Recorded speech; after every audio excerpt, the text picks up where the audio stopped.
So I'm thrilled to introduce the author of tonight's book that we'll be discussing, Iconic Hotels and Motels of Cape Cod, Christopher Setterlund. Wow, thank you. So this book is my 6th book.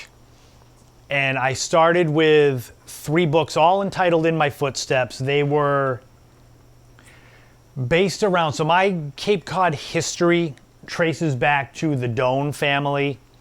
And I'm a 12th generation Cape Codder. And so Deacon John Doan, this is his memorial. He's buried in the old Cove burying ground in Eastham. They don't know exactly where he's buried, so they kind of dropped a big monument in the middle. And they think he's around there. His son, Daniel Doan, who would be my 8th great-grandfather, is buried right near there. But when I was younger, in my 30s, my grandmother, my Nana, who was the last of the Doans, with the Doan in her actual last name, when she was getting near the end, I kind of took it upon myself to start tracing our family tree, because she would always say Cape Cod runs deep in your blood. And when you're a kid, it's like, yeah, I've got other things to think about. But as I got older, I began to appreciate it more. And so I started tracing our tree. I traced the Doan family back about 1,000 years, and that's using Ancestry.com. And so they're a pretty good site. And it got me interested in sharing Cape Cod. As I got more into my 30s, I started thinking, I'm done with moving away from Cape Cod. I moved to Las Vegas. I moved to Florida. I had planned to move to New Orleans, but Hurricane Katrina hit. And it was sort of, I took that as signs, like, maybe I'm meant to be here. And so that's how I started the series of books that I have. And let me know if I'm in the way. I'm trying to not stand in front, because this looks a lot better like that. So the 6 books, the 3 In My Footsteps books, were all travel and a little bit of history, a lot of photography. Everything in the Cape Cod, Martha's Vineyard, and Nantucket books, they were all in geographical order. So you could come over the Sagamore Bridge and follow the book around the Cape and then go back off over the Bourne Bridge. And I did it to kind of, back then, this came out in 2013, basically GPS was still kind of new. So I did it where, you got this newfangled GPS technology, you can use this book, and I did it with the other books. And what ended up happening was, I was asked to do historic restaurants of Martha's Vineyard by the History Press, and I actually turned it down. I said, I couldn't name you 5 current vineyard restaurants, let alone 40 that used to exist. So I said, I'll pass. And they said, well, we see you've got a deep connection to Cape Cod. Would you like to do a Cape Cod restaurants book? And that was the first time that someone had seen my writings and said, boy, you seem to be a Cape Cod historian. And that kind of blew my mind that I'm seen in that way. And I've actually had reporters reach out to me for info about places on the Cape. And I don't see myself as Mavis said, an old salt, but I guess I've been called an old soul. So I guess, and my beard's gray enough, that's why I don't grow it anymore. So previously, I had covered the historic restaurants and historic nightlife. The restaurants book, every place in there was closed when I wrote the book. So the publisher was kind of like, well, that makes it hard to sell it in places if none of them exist anymore. So when I did the nightlife book, they said, we need you to at least have a few that are still open. And interestingly, I picked, I believe, 6 nightclubs that were still open, or nightclubs and bars. And one of them, the Improper Bostonian in Dennisport, is now closed. Oh. So I'm killing them off with the book. So my idea with these 3 books, and I pitched it to the publisher this way with the 6th book, was it's a trilogy of where you went to eat, where you went to drink and party, and then where you went to sleep off the damage you had done to your body. And they loved it. They said the only catch with the Hotels and Motels book is we need the majority of these places to still be open, which actually proved to not be that hard, because there's a lot of hotels and motels on Cape Cod that have actually stood the test of time. There have been icons that have come and gone, like Grey Gables is a perfect example.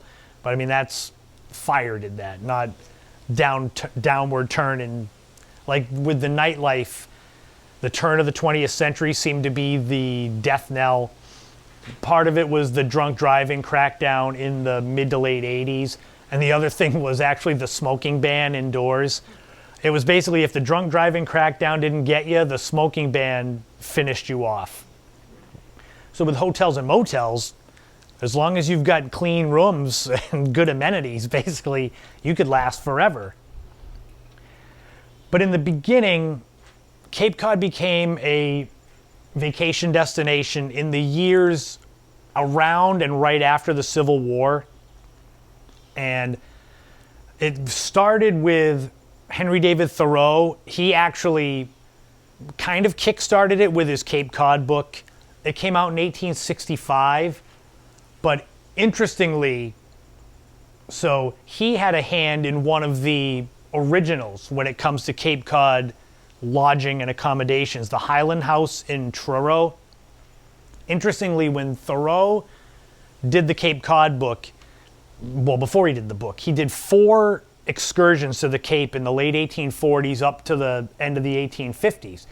And each time he came through, he walked the outer beach, Wellfleet, Truro, Provincetown. He stopped at, so the Smith family owned the Highland House. But before then, it was their family home. And they had this farmhouse, which this isn't the original, but Thoreau stopped by one time and he was talking with the Smith family and kind of said, that farmhouse you've got over there could be perfect for people to stay in. Have you ever thought about that? And the Smiths had kind of been on the same wavelength, so they, in 1861, kind of quietly opened up the Highland House, where they weren't advertising, but they kind of hung their flag out and said, oh, if you want to come and stay here, you can. And this is one of the originals. So it opened in 1861.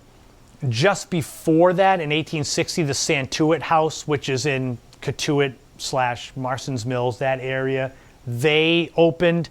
Even before that, there was the Globe Hotel in Barnstable, which opened in 1827. That became the Barnstable Inn, later the Barnstable Tavern. I am not sure what it is now. It's a restaurant, and I probably should have... I drove by it to get here. I took 6A the long way to get here to enjoy it. But after the success of the Highland House, Santuit House, the Globe Hotel, and Thoreau's Cape Cod book, it's kind of like the wave slowly building. And in the later part of the 19th century, more summer resorts popped up because, incredibly, Cape Cod has always basically been a summer destination, which is good for us that live here year-round. But even back then, it was a summer destination. So the Hotel Chatham was one of the originals as far as luxury resorts go. It was opened in 1890. The location where it's at now, if you're familiar with Chatham, it's the Eastward Ho Golf Course. And if you're driving the road where the golf course will be mainly on your left side, you come around a corner and it's I believe it's the 4th fairway and green. That's where this stood, and it's actually easy to be spotted. The Hotel Chatham, though, is kind of a victim of the times, where it was a new concept, luxury resort, and the invention of the automobile kind of spelled the demise of the first wave of these hotels, because you would come down to the Cape by railroad, usually, and you would, wherever you stayed, you would kind of be there for the summer, at least several weeks. Once the automobile came around, and I have a slide on that, that basically made it easier to come and go.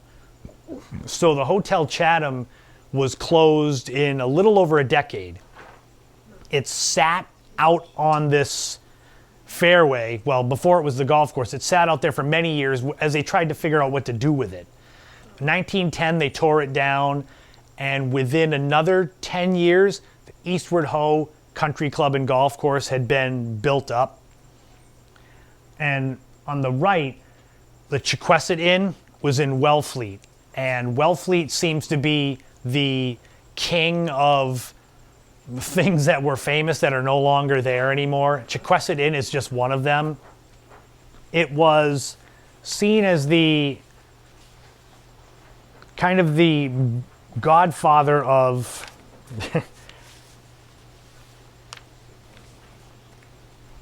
it was the resort over the sea. So it was on, this was called the Mercantile Wharf.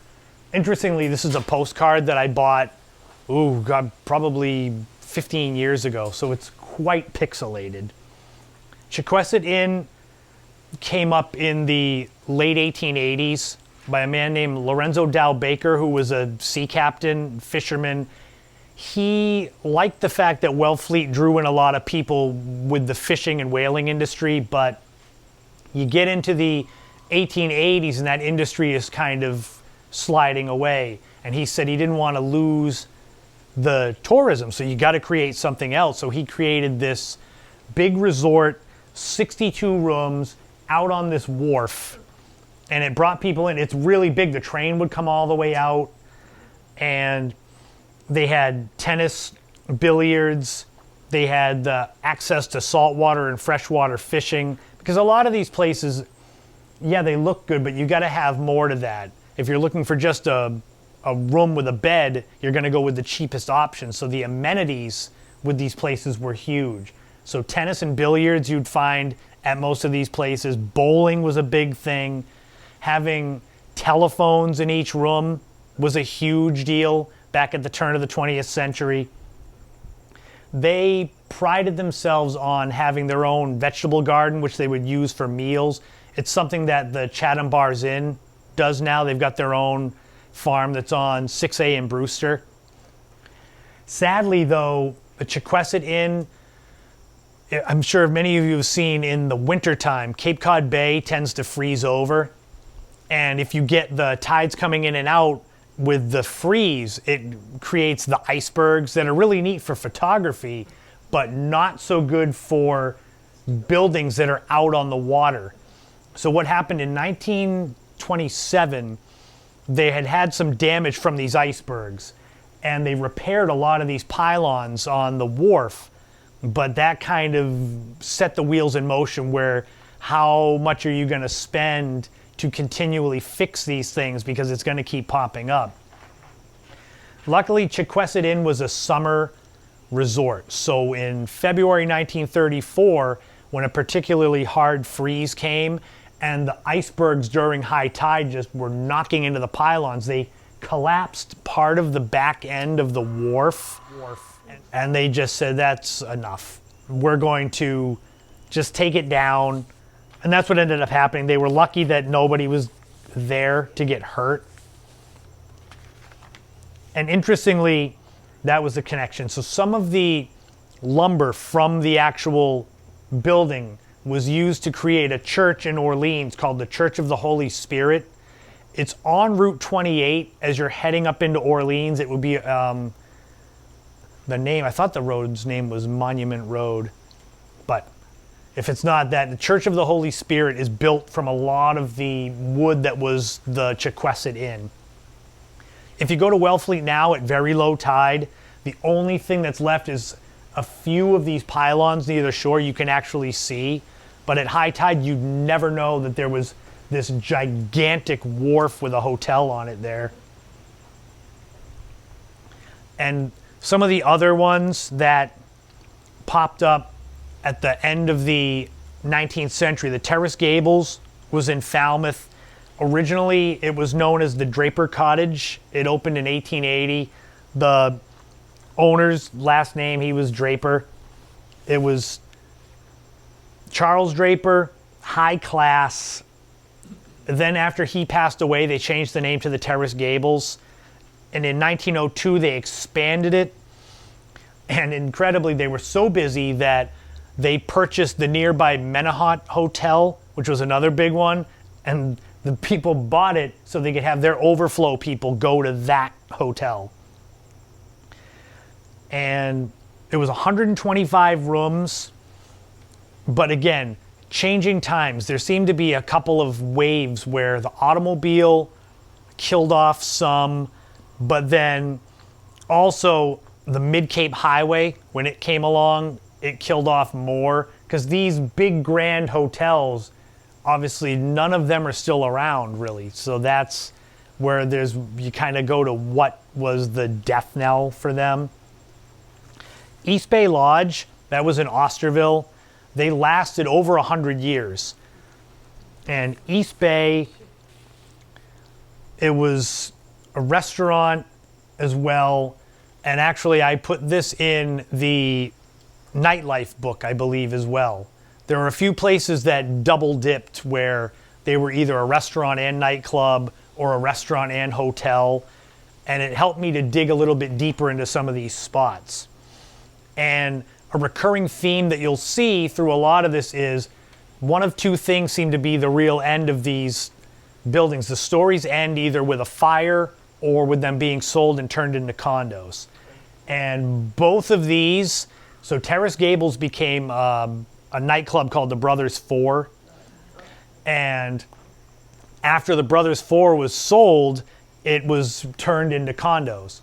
East Bay Lodge was sold and turned into condos. The only thing that's left of the East Bay Lodge is a tower, I believe, that used to house the laundry room. Everything else was just leveled.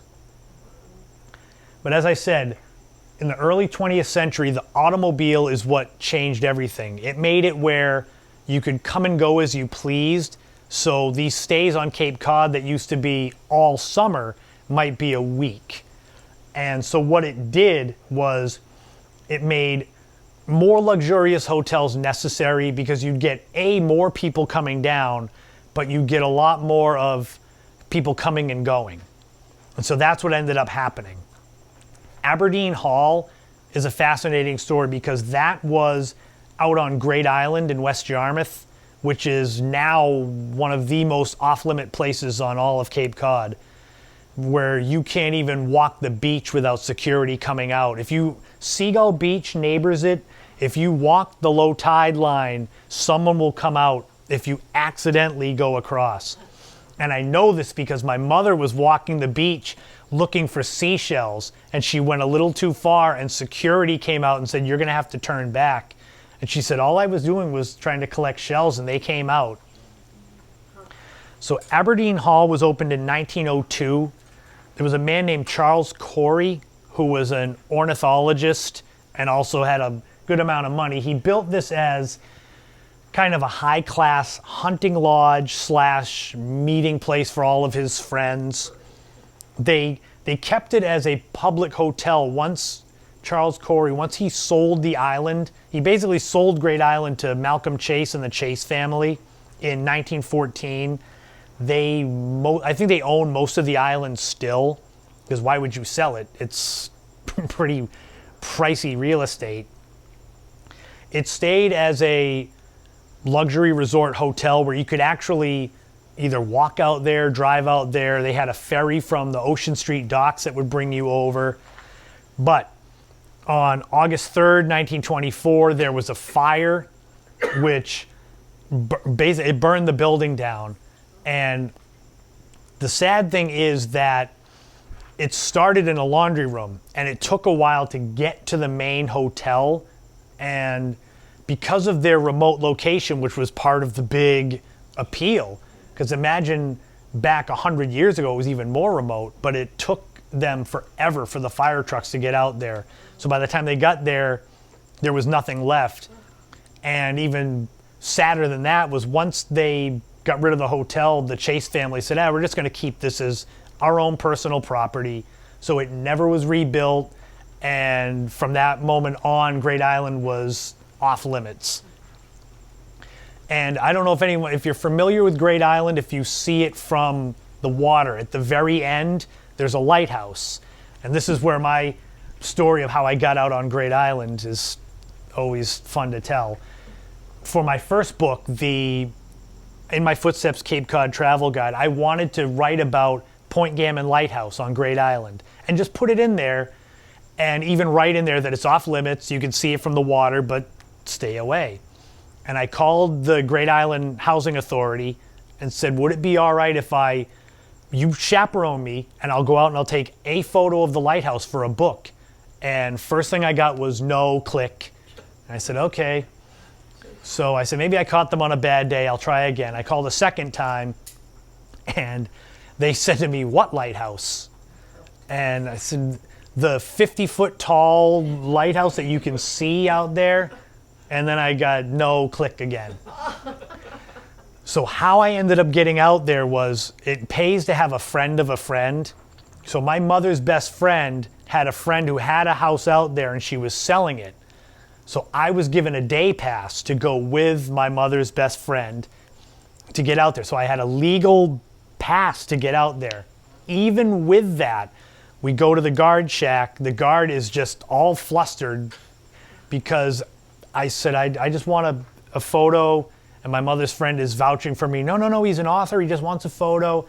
And I don't know. And I'm showing him, I'm like, I've got this pass. Finally, I had to barter with him. I got 10 minutes from bell to bell to get out and get back.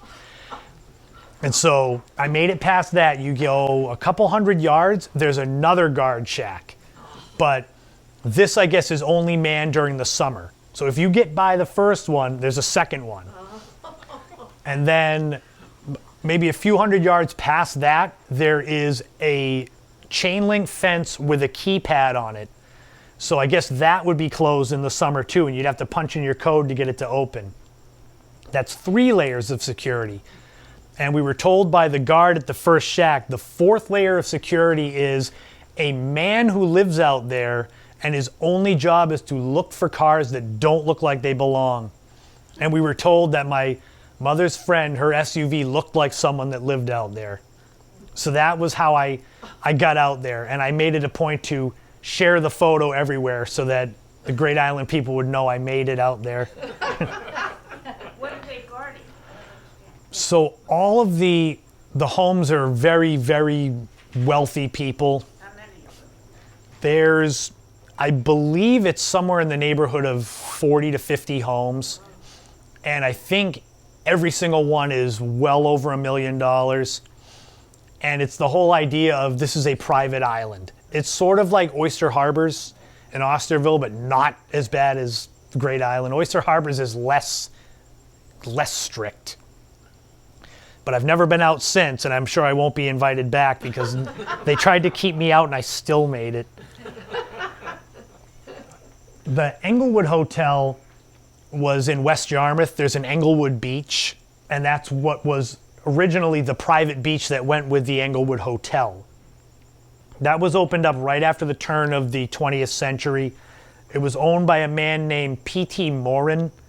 They had the beach. They had people would go there, and this is the idea before the Mid-Cape Highway. People would go there and stay the entire summer. And they had cottages built up.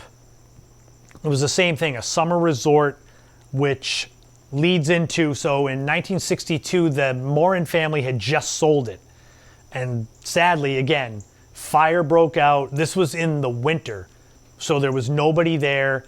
Problems with that was that it was so cold that the firefighters were having trouble with the hoses. So it always seems to be something where I guess there's no perfect time to have a fire, but when it's too cold to use the water or you're too far away for the trucks to get to you. And sadly, the Englewood Hotel, they had a few cottages, and one of them is still standing, and it's actually a bed and breakfast. And it's right near there. It's on, I think it's Massachusetts Avenue. They have a few of those little side streets, and that's the only one that's left. But it's not all bad news. Some of these places are still around that came out during that initial push of the luxury resorts. So the Chatham Bars Inn has been around since 1914. Chatham Bars Inn, so it has an interesting story because it's now today 217 rooms. Interestingly, it looks almost the same as it did when it first was opened. And the way that I found that out was I like to go down the rabbit hole, as I say. I'll go on YouTube and look for old Cape Cod videos. Surprisingly, a lot of people post their old home movies. And there was an old home movie of a family that visited Chatham in 1946. And it was like looking at this same photo. That photo's from 2 years ago. And it's interesting how some things stand the test of time. But there was the man who initially opened it. He was a man named Charles Hardy. He's the one that first opened Chatham Bars Inn, and it could have been a tragedy because he had a house right near there on a pond, and he liked to go hunting back when Chatham was, a lot more wooded. And he actually died in a hunting accident. He stepped over a barbed wire fence, caught his pant leg, and they didn't find him for a few days. But the idea is he's the man that owned it, built it, knew all about it. And the fact that he passed on could have easily ended the Chatham Bars Inn right there. But it didn't. It actually continued on, and it's still going. I had mentioned that they have the farm in Brewster. In 2006 it was, they did $100 million worth of renovations with all the rooms, and it's now seen as one of the top resorts in New England. The only one that might top it is the Chiqueset Resort, which is actually in a little triangle of land that's Harwich between Chatham and Orleans. It's interesting. If you take Route 28, Chatham into Orleans, there's this little tiny spot where Harwich just rams itself back in there, and Chiqueset sits in the Harwich part. So a lot of people would say, oh no, Chiqueset's in Chatham. No, it's in Harwich, which is interesting. That was part of the Nickerson family. They come up a lot when it comes to land on Cape Cod. So the Nickerson family owned the land, and it's the only 5-star resort on Cape Cod, and it's a great spot. I mean, it's great to go and have dinner and have a drink, sit out by the fire pit. It started off with a square top is the name of the main entrance, the building that you would come into, and it's right in front of you. It was the Eben Ryder House, and it was moved to that spot. 1925, it was opened up by Carol and Imogen Nickerson, and essentially they put an oilcloth sign outside that just said Chiqueset. And that's how it started. And it's interesting how so many of these places had humble beginnings and kind of branched out and built up. There's very few that started big and stayed big. A lot of them, they pay their dues, essentially, is how I always see it. But Chiqueset is still going strong. As I said, the creation of the Mid-Cape Highway was the second wave of change. Because now not only did people have automobiles, but now they had quick and easy access to the entire Cape Cod.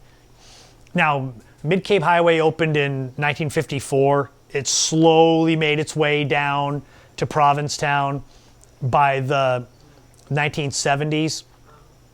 Interestingly, I did an article recently on Suicide Alley, the section of the Mid-Cape Highway from what used to be Exit 9. So from Dennis to Orleans, there's a 2-lane section of highway, and it's called Suicide Alley because basically up until I think it was 1991, there was 2 lanes. There were passing lanes where you could pass on the highway with cars coming at you, and there were so many head-on collisions that it got the nickname Suicide Alley.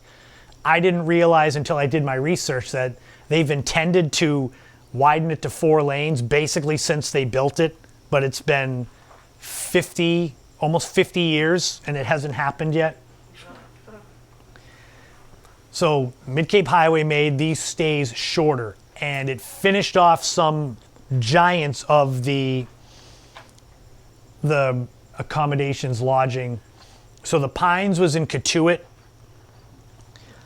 The Pines opened in 1893. It had an ice cream parlor. It had sailboat rentals. The funny thing about the Pines is that the original house on the property was built by a man named Samuel Dottridge. He was a carpenter from Brewster, built it in, I believe, the 1820s. What happened was he moved his whole family from Brewster to Cattuit, dragged the house over to Cattuit with oxen, dragged the house the whole way there. What ended up happening is it was passed down to generation, and it started becoming popular as a bed and breakfast. They added on to the house, they added on to with cottages, they bought nearby houses and just incorporated it, so it was a big compound. When the Pines closed, though, they essentially, so it closed in the late 50s, they tore down a lot of these properties. And interestingly now, if you go by there, it's the Santuit Historical Society building is the Samuel Dottridge house. And so it was the first one on the property. The property became a huge, huge hotel. And in the end, it's the only thing that's left standing is this 200-year-old small log cabin looking house. The Eggleston Inn used to be on Main Street in Hyannis, back when Main Street was busy but not quite as busy, where it was more hotels, people had general stores, people had their actual homes on Main Street. It was open from 1910 to 1960. At the same time, much like some of these places, they also incorporated a restaurant. There was the Viking Restaurant, which may sound a little more familiar because people went to eat there rather than just stay there. That was added in the late 1930s. After the place was sold in 1960, there initially were plans to reopen. Those fell through, so the property was sold. The Eggleston name may ring a bell for anyone familiar with the Hyannis Library, because the Eggleston family donated a lot of money to it, and there's an Eggleston wing as part of it. And as I said, if the new highway didn't finish off some of these places, fires did. Like I said, the Englewood Hotel I had mentioned. The Belmont Hotel is kind of a double whammy. So it's on the Harwich line, right on the Herring River. It opened in 1894, and they were very popular. When it came down to it, it was a fire broke out in November 1974, and it's sad because a small fire broke out, they put it out, and a second one broke out, which naturally lends you to think that something suspicious happened, because they started one fire, the fire department put it out, and it's like another one happened, bigger. And what ended up happening was not only did a fire finish off the Belmont Hotel, but now it's also condo, so it's both. Where I make the joke that all these chapters seem to end with a fire or becoming condos. And the Belmont is both. It still stands now as condos, right on the Harwich line. Some of these double as restaurants. Chiqueset Inn, I just wrote an article about a woman named Edna Harris that used to own it. And she's fascinating. She was a trailblazer in business in the early 20th century, because she was, back then, women in the newspapers and such, they weren't even mentioned by name. They were Mrs. whoever their husband was. So she stood out because she had a tea room, which is like a cafe. She owned a place named the Mercantile Tea Room. After that, she took over the lease of the Chiqueset Inn when it was on the Chiqueset Pond. And she built it up to where it was a huge deal. And incredibly, despite the fact that she had decades of making this place a popular hotel and restaurant, in 1953, they basically said, we're not renewing your lease, hit the bricks. They sold the building to Richard Treadway, who had a line of Treadway motor inns. What they didn't count on was Edna Harris was a pretty savvy business person. She bought another house, so it's on Gifford Street. It's that property. She bought it and then transferred the liquor license from the Chiqueset to it, transferred the name of the Kuna Mesa because they were changing the name to the Treadway Inn. She kept the name, she kept the furniture, she kept the liquor license, and within 5 weeks she had opened the new Kuna Mesa Inn, and the Treadway Inn failed within 4 years. So they kicked her out, and that place failed, and it's just, I love that story. And the Daniel Webster Inn, they actually survived a fire. For the majority of their existence, they were not the Daniel Webster Inn. So it's on Main Street in Sandwich. It was originally the Fessenden Tavern, and we're talking in the mid-1700s. And from there, it became the Daniel Webster Inn in 1915. So it's actually been not the Daniel Webster Inn longer. And the fire in 1971 destroyed the entire property, and they had to rebuild. But this is one that had a happy ending because it's still going strong now, where a lot have fallen away. And still others are going strong as hotels. Still Ocean Edge, again, Nickerson family. They basically owned most of Brewster back in the day. The Ocean Edge Resort, all of Nickerson State Park, we're talking thousands of acres of prime real estate. What was the Nickerson family money? So I believe it was steel, but so interestingly, the man who had all the money was Samuel Nickerson. The state park is named after Roland Nickerson, which I always thought he was the money man, but it's Samuel's son.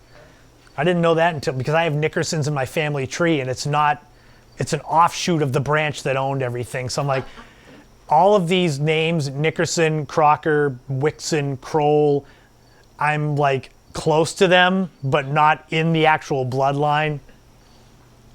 But Ocean Edge, the original building, which was on the footprint of this one, was called Fieldstone Hall, and it was the Nickerson family.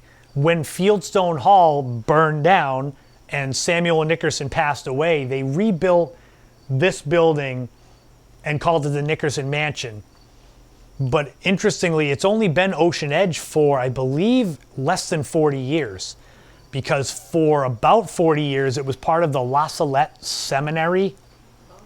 And that's what I knew it as a kid, because my grandmother would always call it La Salette, because when she grew up, that's what it was. Even though it was Ocean Edge, my grandmother knew it as that.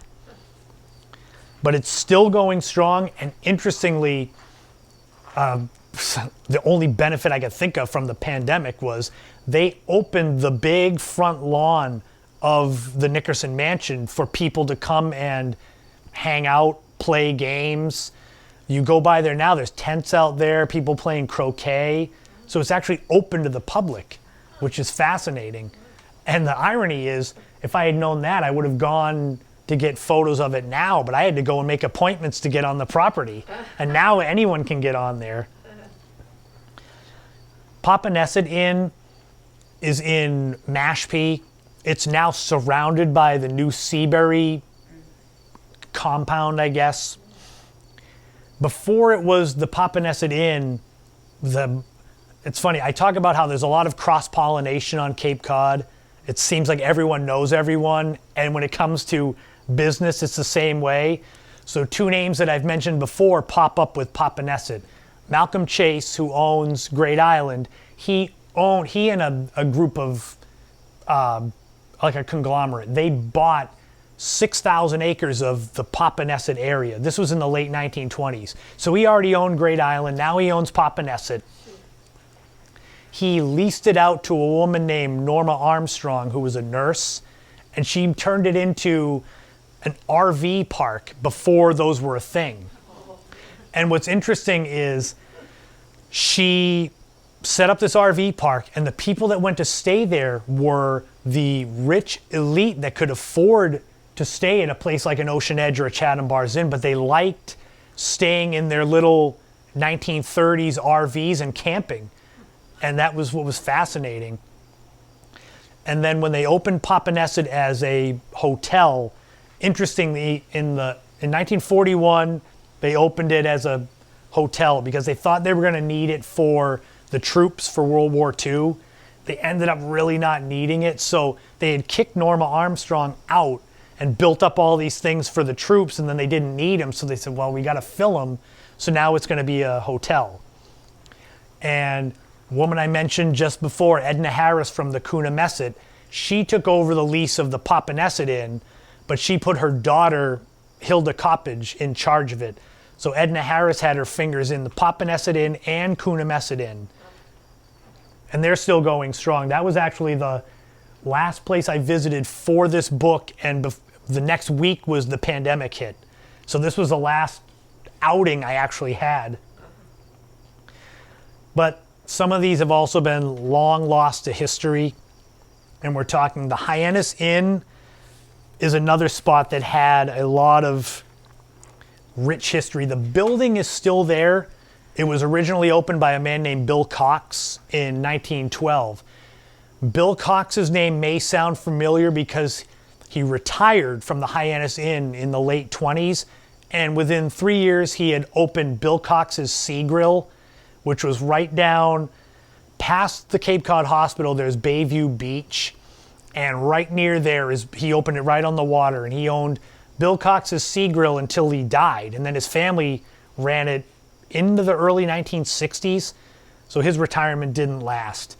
The Hyannis Inn property, after it stopped as an inn, became a place called the Velvet Hammer, which was a nightclub, and behind it was the Backside Saloon, and in between was the Red Door. It was 3 nightlife legends in one.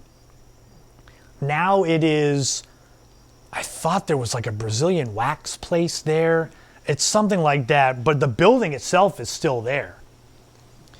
The Cape Codder Hotel, not to be confused with the one in Hyannis, was in Falmouth, right on the cliffs. And it was opened in 1900 and run by the Peterson family for most of its existence. Before it got started as the Cape Codder, it was actually known as the Sippawisset Hotel. And it only changed, it became Sippawisset, then the Mayflower Hotel, finally the Cape Codder in 1931. At its peak, and you can see, I mean, it's kind of small, but it was the biggest resort hotel under one roof. So it was 4 stories at its peak. And its kitchen could hold 1,500 people in one seating.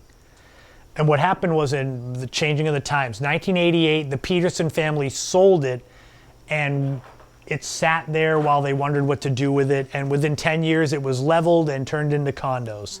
So the Cape Codder condos are still standing there, and it looks kind of similar, where if you close your eyes or if you squinted, it might look the same, but it's not. And some of these, you know, whether they're here or gone, they've left an imprint. Everyone that I put in the hotels book, everyone that I put in the restaurants or nightlife book, I feel they deserve to be there. And so they'll always be remembered. The Lighthouse Inn is right on West Dennis Beach.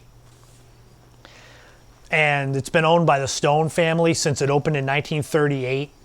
Interestingly, there's a lighthouse attached to the building.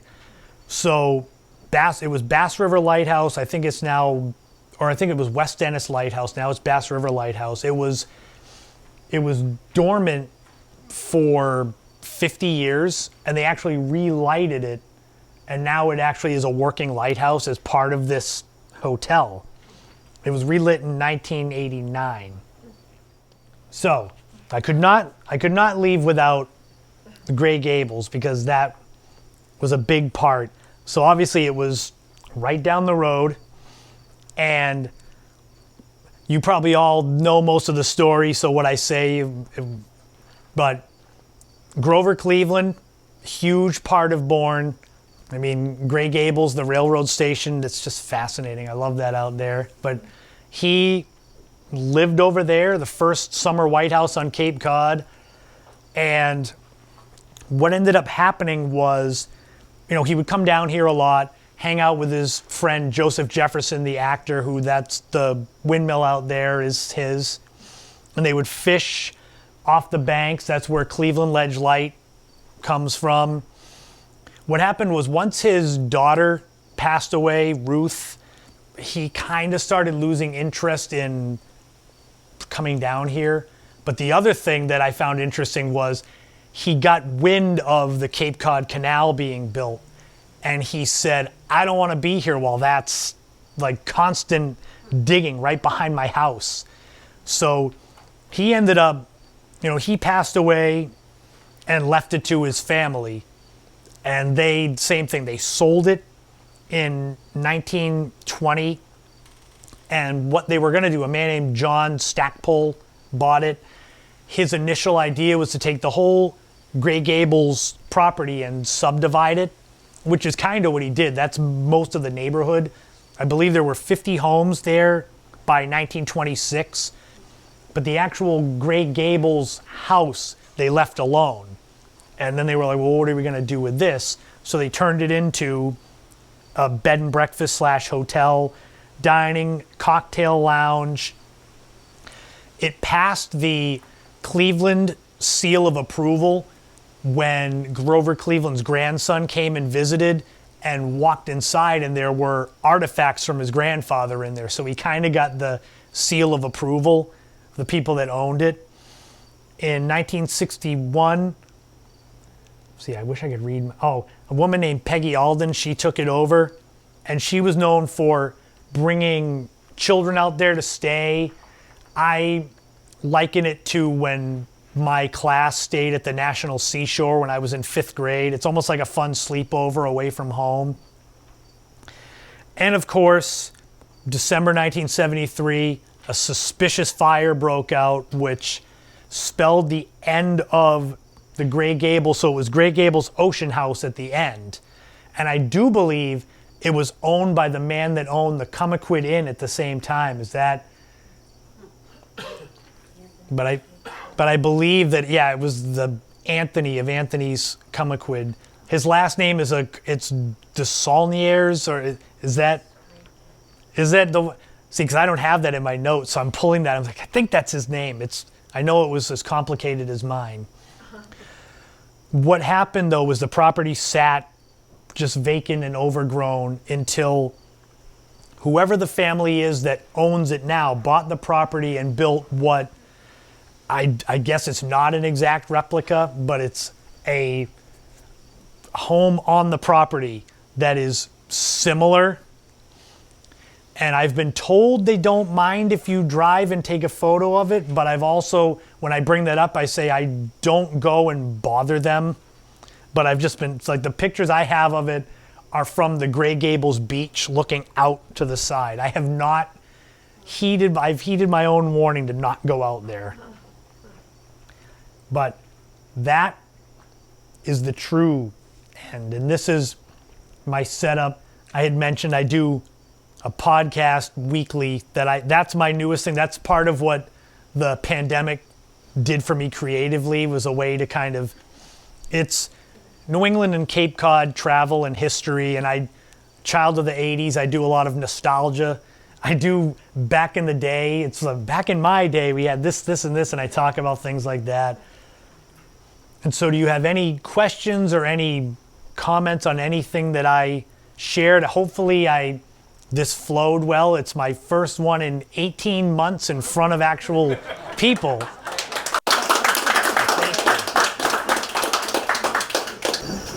Did you do the Seacrest? I did. Yeah, and that's still there. The Seacrest is interesting because of its connection to old Hollywood. Because on its property, it was originally in the 1920s, it was the University Players Summer Theater. And people that got their start there, Jimmy Stewart, Henry Fonda. And again, 1936, there was a fire. So that ends the summer theater. They reopened it as a place called Neptune's Tryst. Then it was the Old Silver Beach Club. And then it was the Latin Quarter. And the Latin Quarter is interesting because a man named Lou Walters owned it. and his daughter, Barbara Walters, you might have heard of. I said, "Ooh, that's a good connection. I got to throw that in there." But it's still going strong. It's 264 rooms. I mean, it's looks pretty much the same as it does there. I try my best when I do the research to hit all of the important spots, but I always end up missing some. And that's what people will ask. The first things are, what about this place? What about that place? And I'm used to it because I always miss places. The best one was with the restaurants book. There was a place called the Hills Dining Room in Hyannis. They were there 30 years at least. And one of the Hill family, the sons, I think there were 4 sons, that their parents owned it. One of the sons came to an event and he said, "Oh, what about the Hills Dining Room?" And I said, "Well, I couldn't find enough info to make a proper chapter, and I'd rather not include it than make a short chapter that people are like, oh, that doesn't do it justice." And I did a festival selling the books, the Love Local Festival, and the same 2 of the other brothers came and harassed me there about it because they had been tipped off. They said, "What about Hill's Dining Room?" And I said, "Oh man," I said, you must have been told."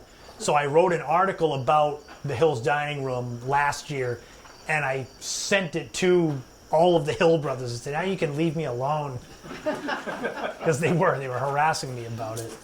They should provide you with that information so that you could create a whole chapter. Interestingly, they did not. I had to wait for the Barnstable Patriot to fill out their archives. The Sturgis Library has the Barnstable Patriot archives from 1830 to 2018.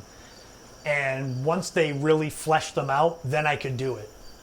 But before that, when I was doing the restaurants book, they only had like the first 100 years. So anything from recently, I couldn't find anything on. Well, I would just like to step in to say a big thank you to Christopher for being here tonight and for your presentation. It was really wonderful. We really appreciated it. And one thing I'll encourage you folks to do is check out his website. Because when he says, "I wrote an article about this or that," it's on his website. He has a really cool travel blog called In My Footsteps. And it is a website where he does these cool articles and like the little old like photos that like some of them are like, wait, I've never seen that before. And then for those of you who are into podcasting, the podcast is really cool as well. And the thing that I love about, your website, your books, your presentation is it's local stories told by a local person. So it's sort of like, our stories told by one of us, which is really kind of nice. So I try to really encompass everything too. I just did, because I think it was August 7th was the 60th anniversary of the creation of the National Seashore. So I did a video up on YouTube that was all of my photos and why the seashore is so special. And I did that. That was another thing. I'm always on the lookout for important dates. So I'm like, oh, that's something that's 40 years to the day, so I can do something with that. I'm looking for an excuse to share stuff with everyone. Any excuse. Well, the website's a good excuse to go check out what he has shared, because there's really some real treasures. Those little things that maybe don't make a full chapter, but he does have some great articles there. And Chris is going to be signing books if you'd like one. His books are available for sale. And I did want to point out again that Mary Sicchio brought some items from the Bourne Historical Society archives. We've got a menu from the Grey Gables Inn. We've got a brochure. We have a little, maybe even matchbox cover from when it used to be called the Ocean House. So we want to invite you to check out those little pieces of ephemera as well, and to see, what you'd have to pay for a cup of clam chowder in 1960 when this menu was built up. So I did mention our own Bourne Historical book, A Taste of History, which is a collection of Cape Cod favorite recipes. This was a collaborative effort. Our members all sent in their favorite recipes, and then our volunteers tonight cooked items from this cookbook. So I like to say our refreshments have a footnote tonight, and this, you know, we have a box of some cookies that are right from page 44. So we do have our cookbooks for sale as well, but we want you just to enjoy the refreshments, the free refreshments. And thank you. The big other piece of the puzzle that makes this all work are you folks coming here. So thank you so much for being here, and a big round of applause for Chris. Thank you so much. Thank you all for coming.